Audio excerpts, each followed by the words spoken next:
Live tonight. Thank you, Hannah. Good information there. And tonight on WKBW.com, we have an in-depth article for you listing who is eligible right now to receive the vaccine. There is also a link to the online registration form you must fill out before getting vaccinated. Again, it's available right now at WKBW.com. Well, this afternoon, the county executive doubling down on his appeal to get Erie County out of the orange zone, which would allow restaurants to reopen. But he says his calls are not being met with much action from the state. Governor Cuomo, meanwhile, highlighting his new approach to reopening the economy. In today's State of the State address, the governor said testing is the key to reopening more businesses. He touched on the state's pilot program launched at last Saturday's Buffalo Bills game. Before fans were allowed in the stands, 7,000 people were tested. But all early indications suggest this model was successful, and it poses great possibility to reopen events to the public. Why can't we use rapid testing to open restaurants in orange zones, theaters, offices? There are so many options. Well, the governor today also announcing a number of initiatives, including the start of a public-private partnership to bring performances and exhibitions to outdoor venues across the state. A live look at the Capitol building tonight, where House lawmakers are poised to impeach President Trump for the second time. Now, anytime now, representatives are expected to vote on a resolution calling on Vice President Mike Pence to invoke the 25th Amendment. And all new tonight, the Justice Department filed federal indictments against those involved in storming the Capitol, including a man arrested on the street allegedly with 11 Molotov cocktails and another who fought with police inside the congressional building. ABC's Elizabeth Schulze in Washington with the latest. In his first public appearance since the deadly attack on the Capitol last week, President Trump defiant and taking no responsibility for the insurrection. The House is expected to vote as soon as tomorrow to impeach the president for inciting violence against the government of the United States after he made these comments January 6th. I'm going to walk down to the Capitol because you'll never take back our country with weakness. But Trump telling reporters today, people thought that what I said was totally appropriate. Yet his actions that day have been widely criticized. House lawmakers are now debating a resolution calling on Vice President Mike Pence to strip Trump of his powers by invoking the 25th Amendment, which requires a majority of the cabinet. I urge Vice President Pence to do the right thing. Yet some Republicans who voted not to certify President-elect Joe Biden's victory, even after the siege of the Capitol by pro-Trump rioters, are still making baseless claims of voter fraud.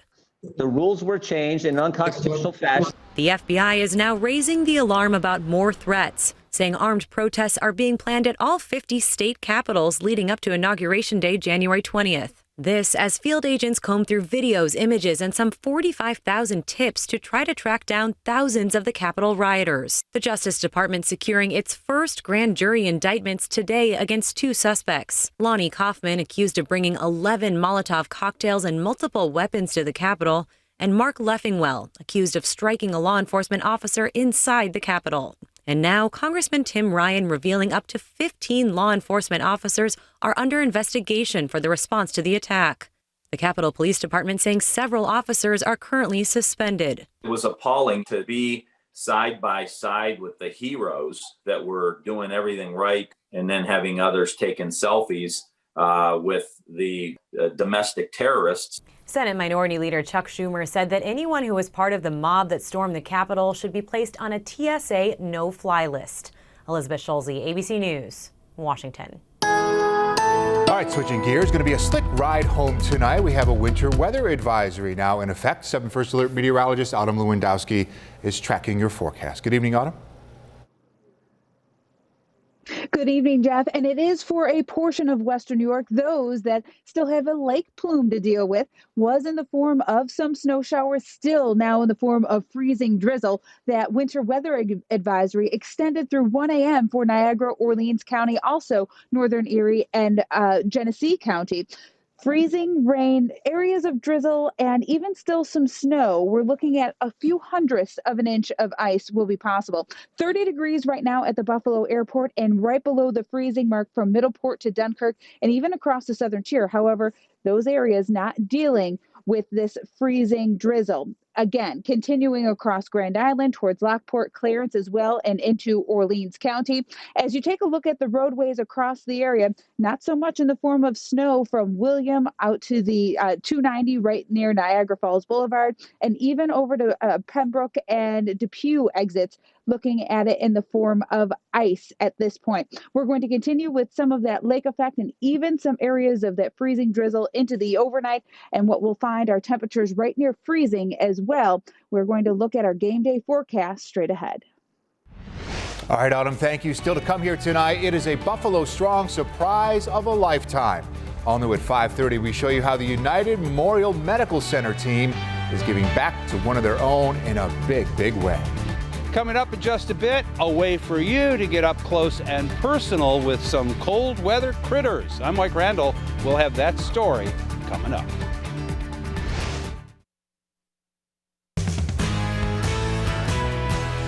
Hey, I'm Sports Director Matt Bove. The Bills-Ravens matchup getting that much closer, and it's going to be a good one with two teams led by young franchise quarterbacks. Lamar, like I tell this to everybody I talk to about him, he is one of the greatest dudes you can be around. He really is. Josh Allen and Lamar Jackson have become two of the most talked about quarterbacks in the NFL.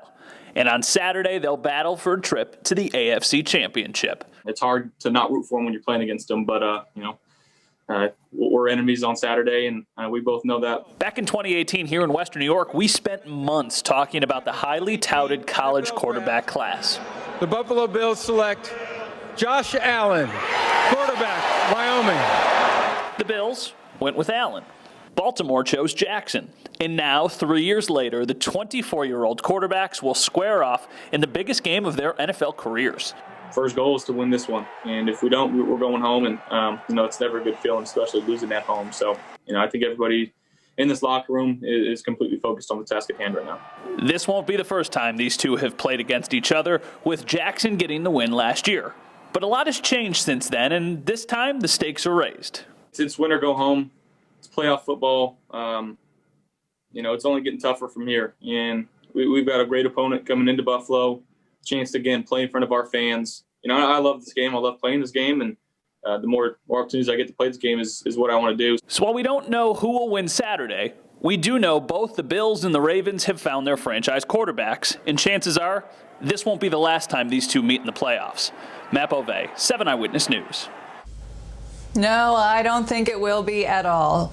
Okay, as part of our Rebound Buffalo initiative, we are focusing on getting you back to work. And it turns out many people are choosing Western New York to relocate. Yeah, and it all boils down to affordability. And that affordability has only grown as many has transformed their homes into their permanent workplace.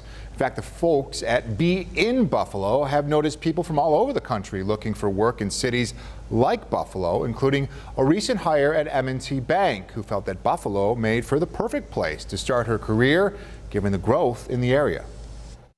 I knew I didn't want to be in a big city because I didn't want to get lost in the big city feel, and I really wanted to be somewhere where I felt like I could be a part of the community. There is opportunity here. We're a low-cost city, and now with the pandemic, a lot of people see us as a less dense metro area that still offers those amenities. Be in Buffalo says that one of the hottest fields in Buffalo right now is the tech industry, with many companies seeing Buffalo as a place to get their business up and running. Hey, if you're looking for something different to do outside, the Buffalo Zoo might have a solution for you. Sounds good. The zoo is embracing creative and educational cold weather fun. And our main man, Mike Randall, finds out why the whole family will be going wild over the zoo's new Wild Workshop. We actually have a lot of animals that love the winter weather. Lisa Chiebold is the on-site program specialist for the Buffalo Zoo. The latest Wild Workshop she's cooked up is all about cold weather critters like polar bears and Arctic foxes. We're going to be exploring the adaptations for all the animals that live in the Arctic, how they can survive in that really, really cold area. Lisa says you'd be surprised how many of the animals here at the zoo don't really mind our Buffalo winters. Our otters, our river otters, go nuts when it snows. Our Our sea lions love it. Even our lions will play outside in the snow, and our tiger. Lisa's upcoming Wild Workshop is all about the Arctic edge and will include a few surprises. And we're also going to go behind the scenes in one of our Arctic exhibits into an area where you can't go normally during a visit. The Arctic Edge Workshop is virtual and will run Saturday from 2 until 3:30 p.m. and you can sign up at the Buffalo Zoo website. Lisa says her favorite part of the 90-minute workshop is the question and answers, because people always have questions. I have one. Why is that polar bear brown?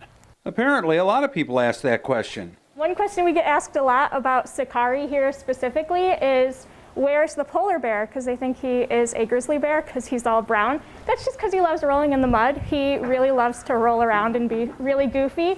The zoo's open Friday, Saturday, and Sundays through the winter, and this Monday for the Martin Luther King Jr. holiday. Lisa says February's Wild Workshop is about reptiles. People aren't huge fans of reptiles generally, but I love them. They're really important, so I wanted to focus on them. I'm actually wearing my reptile mask today. The Buffalo Zoo continuing its mission to share fascinating and fun things about amazing animals. In Buffalo, Mike Randall, 7 Eyewitness News.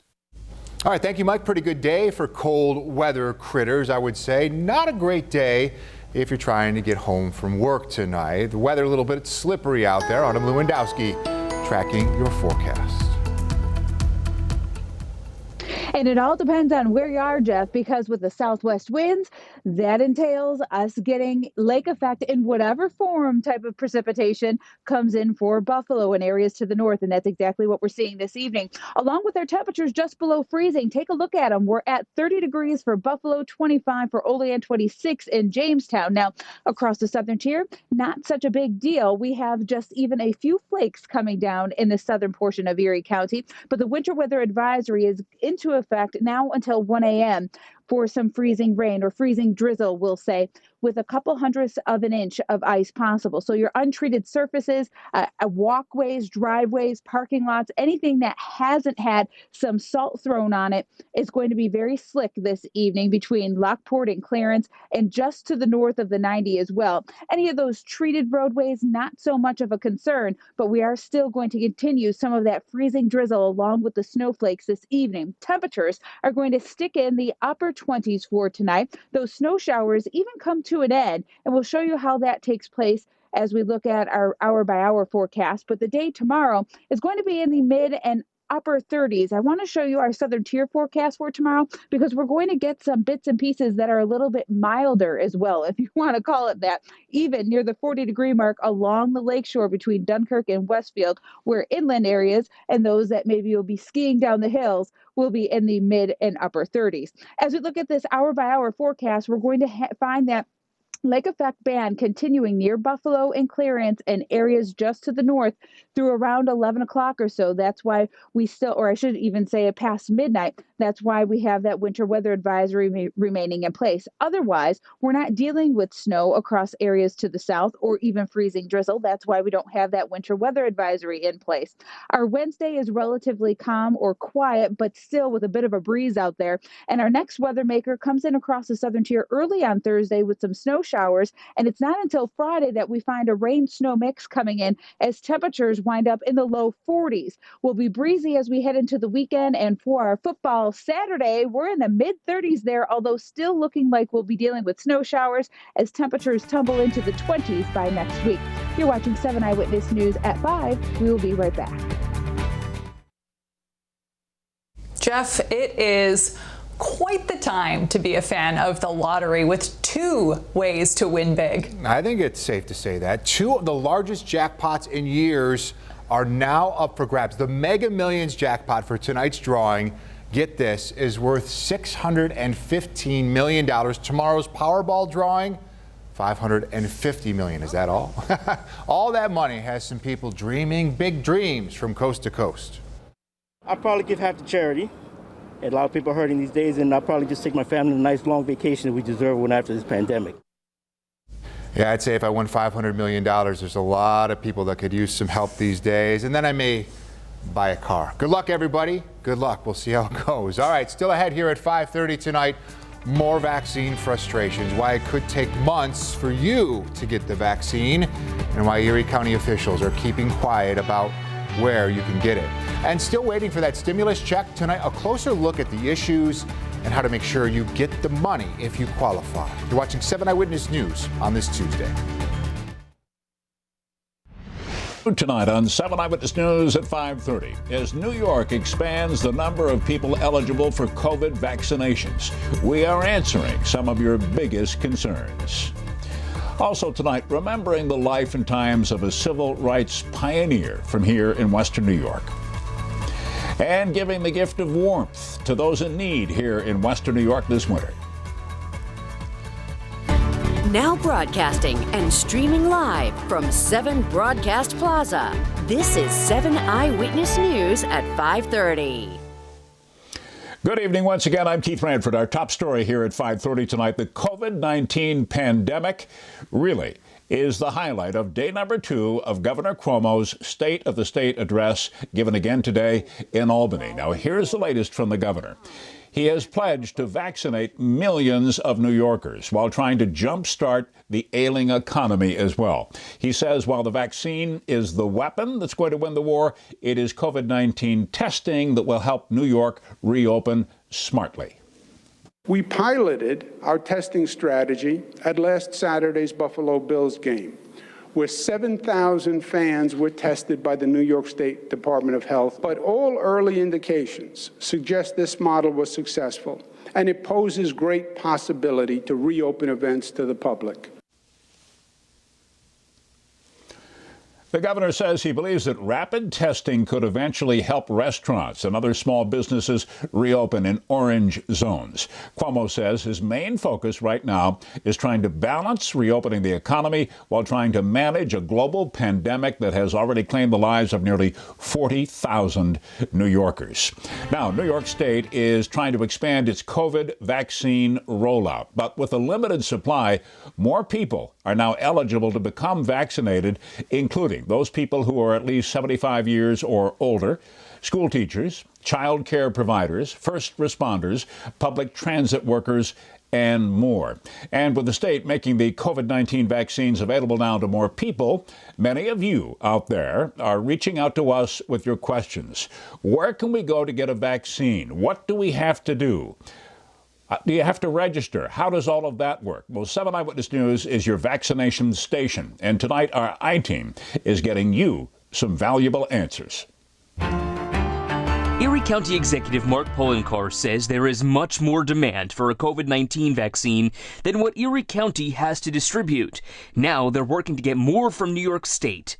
As part of this latest phase of vaccine distribution, Phase 1B, grocery store workers, teachers in grades preschool through 12, in-person college educators, and some child care providers are eligible to get that vaccine. But Poloncarz says it'll take months to work through Phase 1A, which includes frontline healthcare workers and this latest group to be included in distribution. The 7 Eyewitness News I-Team has discovered there are nearly 20,000 emails sent between Erie County Executive Mark Poloncarz, Health Commissioner Dr. Gail Burstein, and other top staffers between July 1st and the beginning of this month related to the COVID-19 vaccine. We don't know what the contents of those messages show, though the I-Team is looking for information specifically about COVID-19 vaccine distribution, including early plans for distribution and priorities, along with COVID-19 vaccine distribution centers and locations. While Erie County's lawyers are now reviewing those emails before releasing them to the I-Team,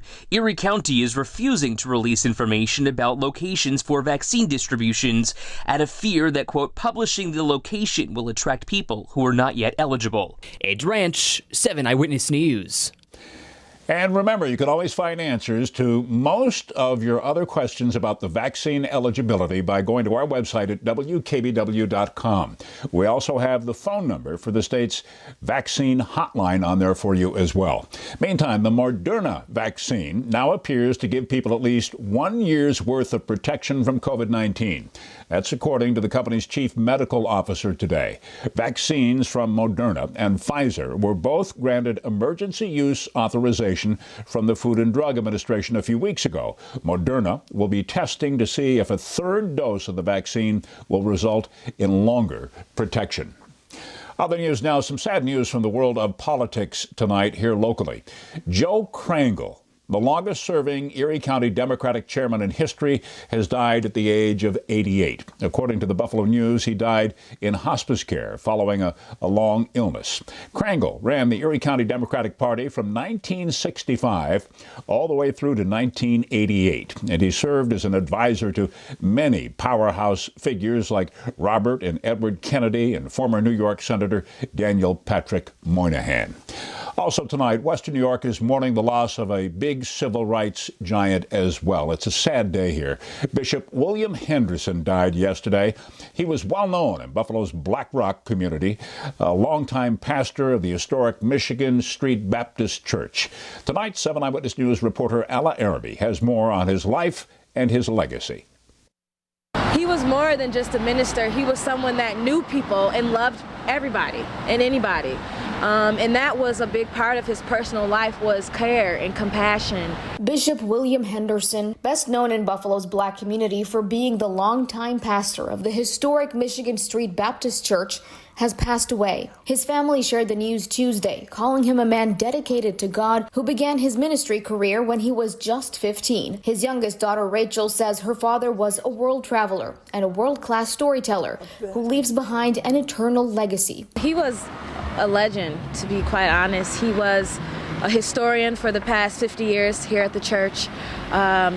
He was a minister, a true storyteller and truth teller. Henderson took over Michigan Street Baptist Church in 1974, making it his mission to keep the church while sharing stories of escaped slaves who hid there. For many, Buffalo was their last stop on the Underground Railroad as they waited to make their way to freedom in Canada. He told the story as though he was there. There were many times where children or even adults would be like, "Were you there? Did you live through this time period?" And it was only because he was so connected to Black history, which was a part of his heritage too. He always made sure people knew that this is where it happened, and this was one of the last stops for many people seeking freedom. She says it was always in his nature to give back and preserve history, and this community will never forget that. In Buffalo, I'm Alla Araby, 7 Eyewitness News. Tonight, Buffalo's Oishei Children's Hospital is being recognized for the quality of its maternity care here in Western New York locally. The hospital received a special distinction from Blue Cross and Blue Shield of Western New York. Health experts say that racial and ethnic disparities are widespread across maternal health care, but Oishei has been taking steps for some time now to address these gaps to help ensure the health of mothers and their newborn babies. Still ahead here on 7 Eyewitness News tonight, still haven't received your stimulus check? We have some tips on how to make sure you receive the money you deserve from the federal government. Also, it's a big birthday surprise for a local hospital worker down on her luck in Genesee County. And then all new at 6 tonight, we compare the rollout of the COVID-19 vaccine in Erie County to other counties across the state of New York.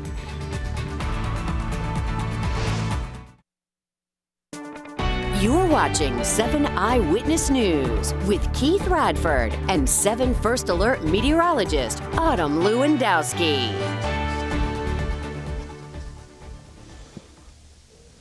Here's what happened on Wall Street in New York today. A little bit of a bounce back after the losses yesterday. The Dow gained 60 points, NASDAQ up by 36, and the S&P 500 not changed much, up by just 1.5 points today. We have a consumer alert for you tonight. The FDA is now expanding a recall of certain dog food.